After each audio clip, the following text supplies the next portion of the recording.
Chris Cartman, Son of a Source.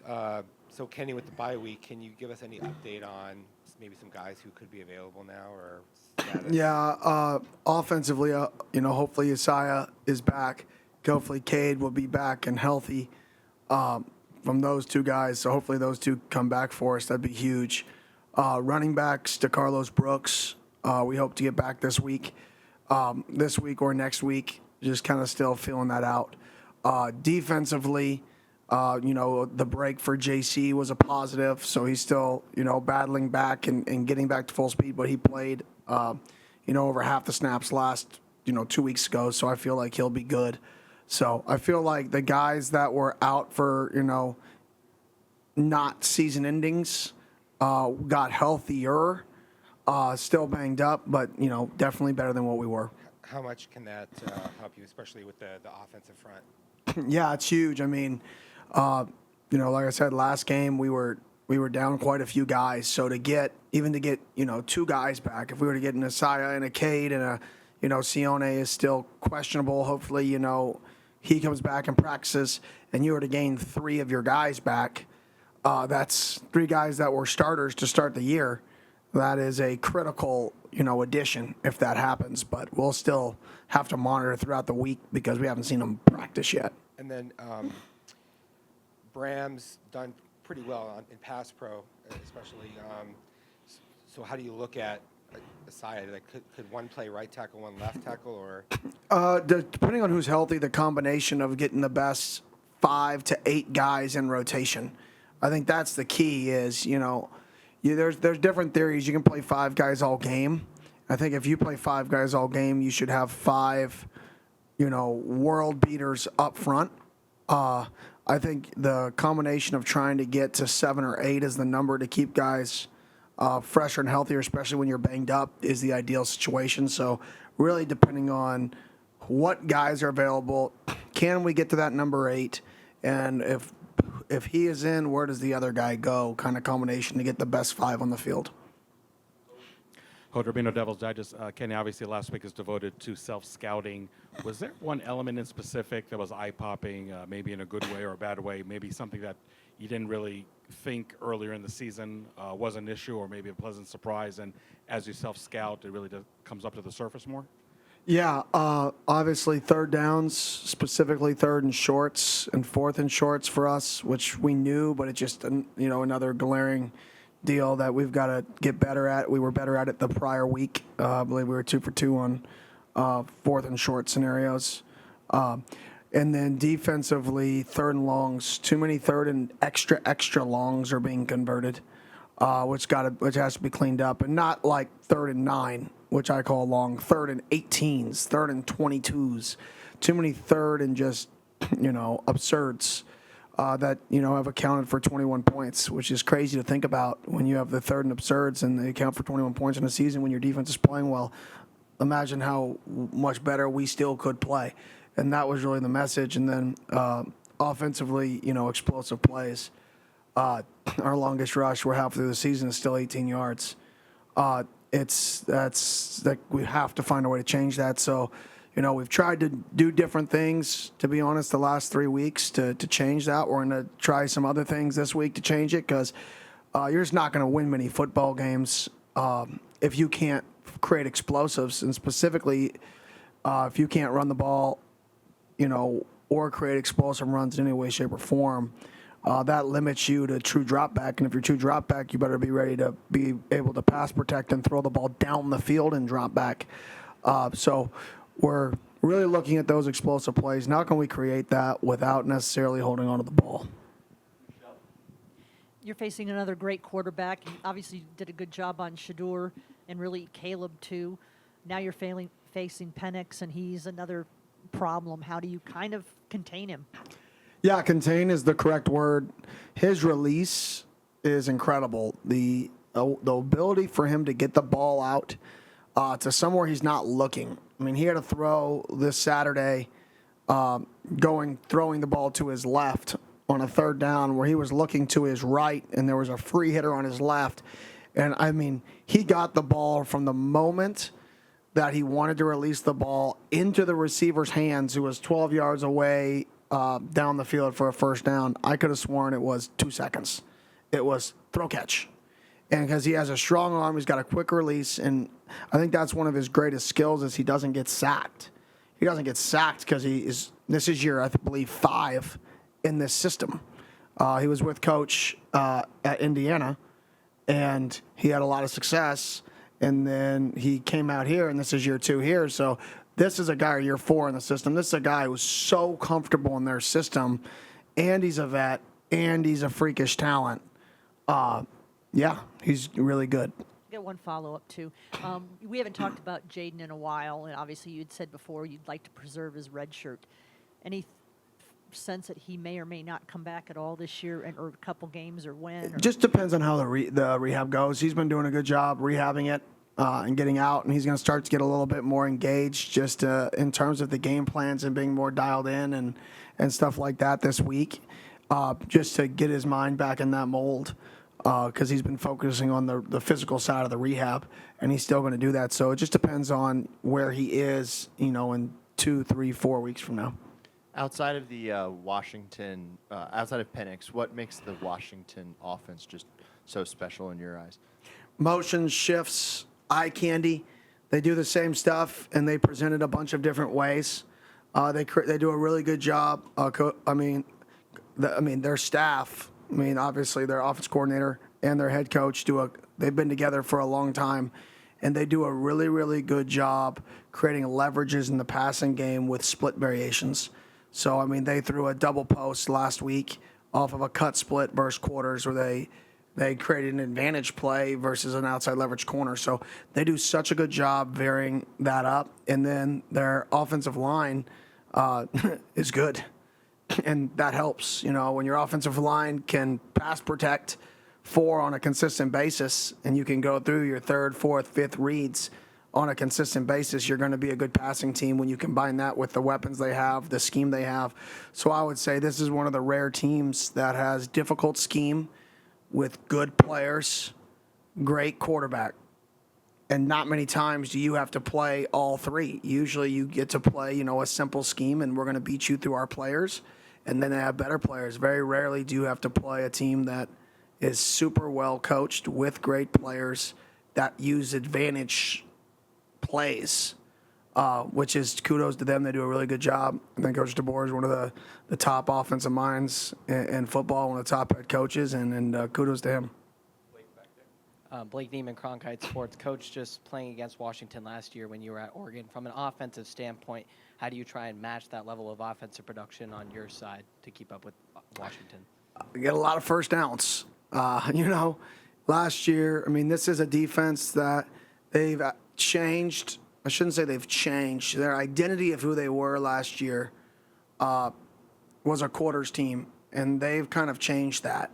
And you can look at the numbers and say they're a quarters team, but then you look at when they run quarters, and it's when they're up by 70 points versus teams with their 2s in. When their 1s are in, they're extremely multiple now. So I think they were installing what they wanted to install last year, and they were very simple. They were about not busting, being in the right spot, and they did a really nice job. And this year they really expanded on that and been able to add this. They have more coverages than any team we faced all year on early downs. And it's because they're in year 2 of the system. They're comfortable in it. They're good up front, so they know they can rush 4 and get to the quarterback. They'll bring some simulated pressures. So, it's a great challenge for us. But, our guys are up for the challenge.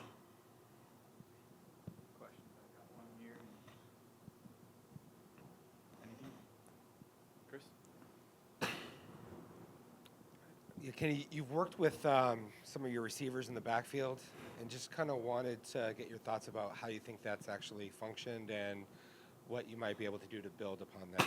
Yeah, it was productive. I thought we missed one on an option the other day. We got them matched up versus defensive end with the little skip motion.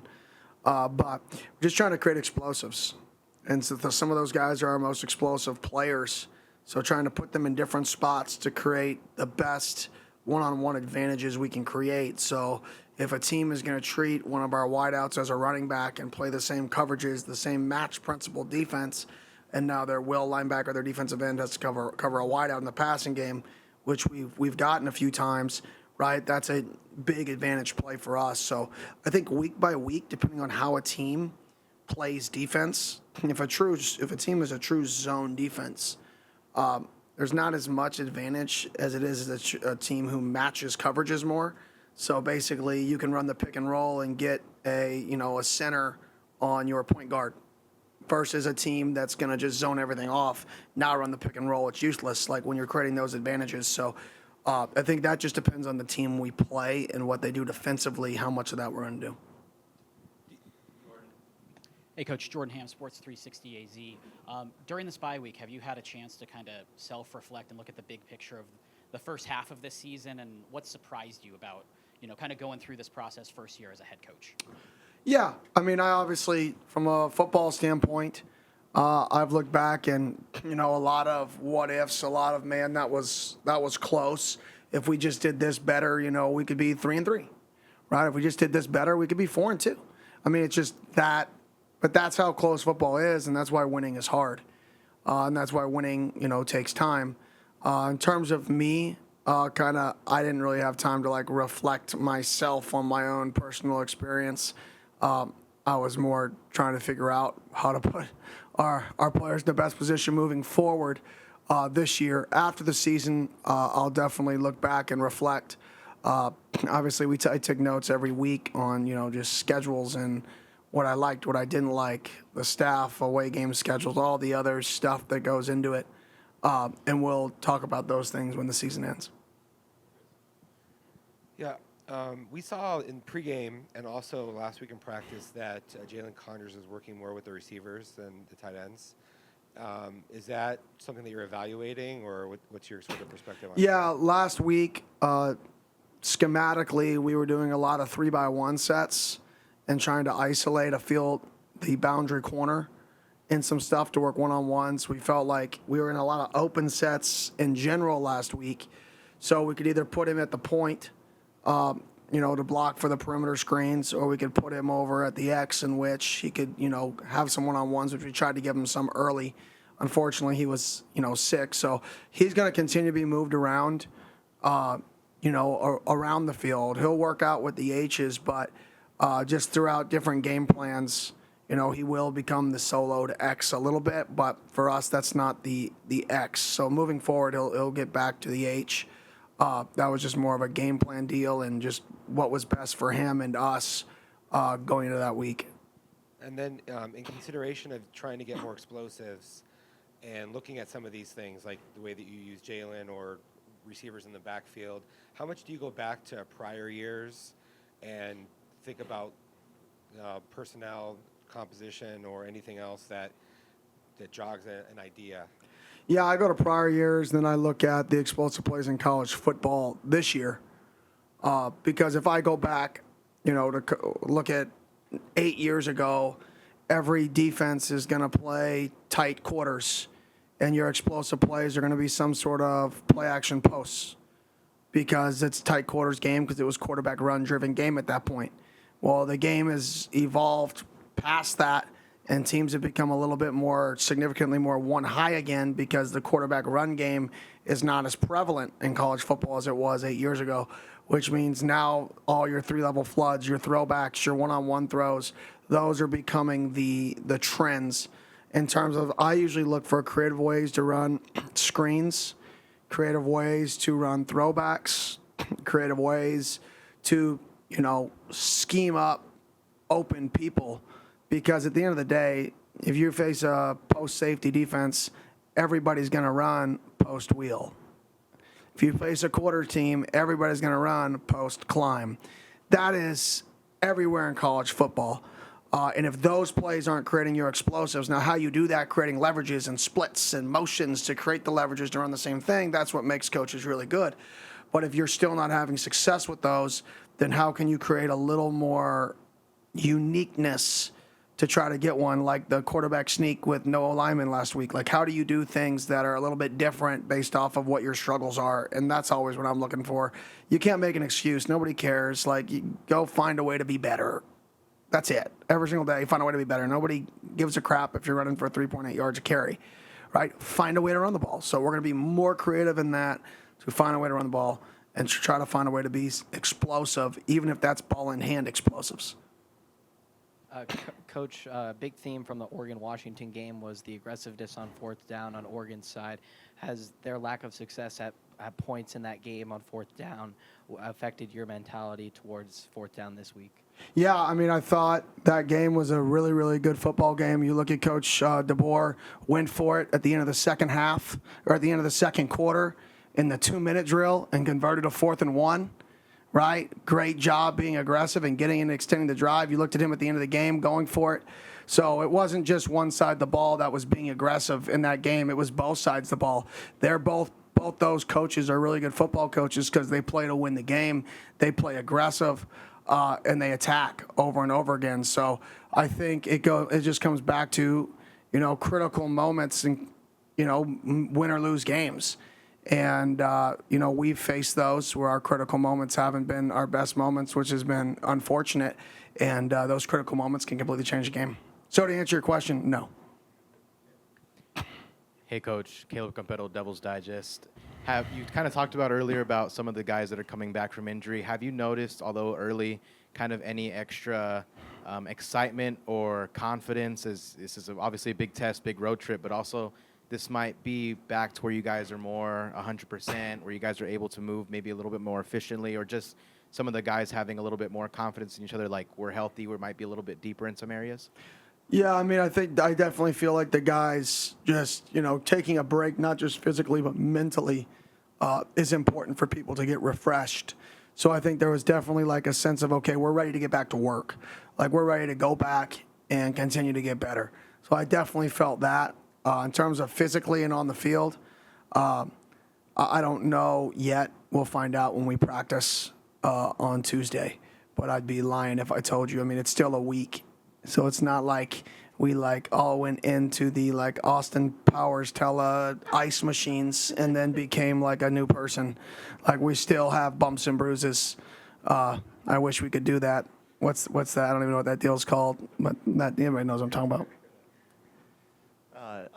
Obviously, there are a lot of players that are still here that beat Washington last year, Coach Guano as well. How have you been leaning on them, or are you going to lean on them, heading into this one against Washington?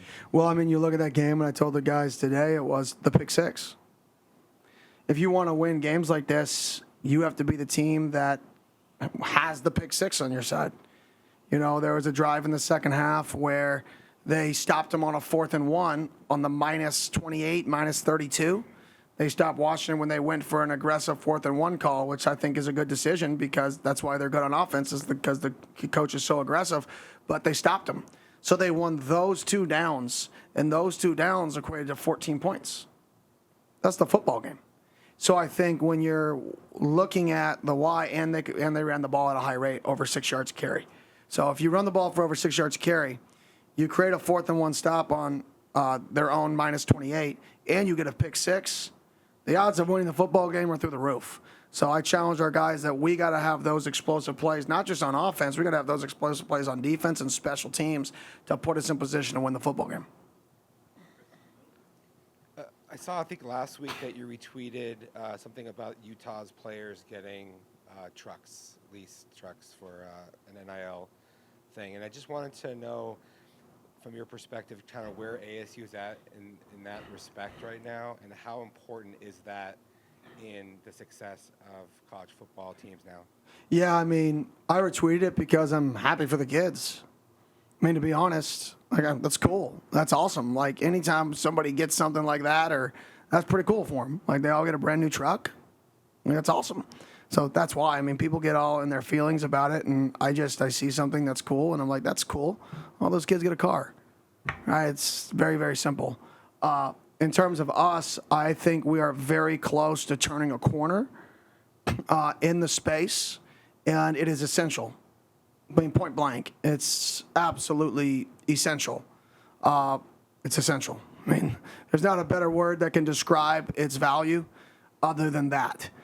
It really is over 80 to 85% of the process now for, 80-85% of the kids. That's a huge piece of it. And to be honest, why should it not be? They're working really hard, and So it's just part of it. Do your conversations with boosters, business leaders, local people, people at ASU, does it reflect an understanding of that urgency and that part of it? Yeah, I think they do. I think there's, I think we're close to making action on it. I think right now it's, when we got here, there was really nothing in NIL. There really wasn't anything done, and there's been a lot done over the last, 9 months, 10 months. But I think really what's done over the last 10 months is the education, the educating of people. People don't know what it is. People don't know how to do it. People don't know how the value is it. People don't know anything about it. So it's really been, we've had to educate people from ground zero. So I like to say we were 2.5 to 3 years behind on the educating of people in this space, and now people are catching up. I think our president's on board. He understands, and he's just, a supporter of it. So I am in hope for what the future holds in that space. Not down the road, but hopefully, soon, like now. So I actually have a meeting here at 1 o'clock where I'm driving down to meet with somebody to talk to them about the importance of this space and building a roster, not just guys bringing in, but, the retention of players and the whole process that goes along with it. Coach, to piggyback off that, I mean, when you're recruiting, obviously you're talking about players that want to play at this level and competition, but with that part of the NIL, I mean, separating in what their, motivation might be, how tough is that? How much more tough is that for you guys as a coaching staff to separate that? I mean, it's really the same, to be honest, as it was before. NIL, obviously, you can't tell somebody what he's going to get paid. You have to just express what other guys on your roster make. That's really what NIL is just expressing what, hey, this guy makes this, so I could see you probably making something similar, I would assume, right? But you can't make promises and you can't make guarantors. But kids are kids. Like, they're the same kids. They can just make money doing it. So, yeah, I'm all about that. But I don't think that changes the makeup of a kid, or if a kid says this is important to him, that changes what I think of the kid. Not at all. I think everybody is raised differently. Everybody comes from different backgrounds, and money, to some kids, is more valuable than other kids. And there's nothing wrong with that, because they may have grown up in a completely different environment where, people say, $5 to one person is $5 million for someone else. You can never judge somebody off of what they believe in that. You have to just get to know the kid and hope that you have the best situation for them, and hope the city can get behind the team. That way those kids can make money when they get here.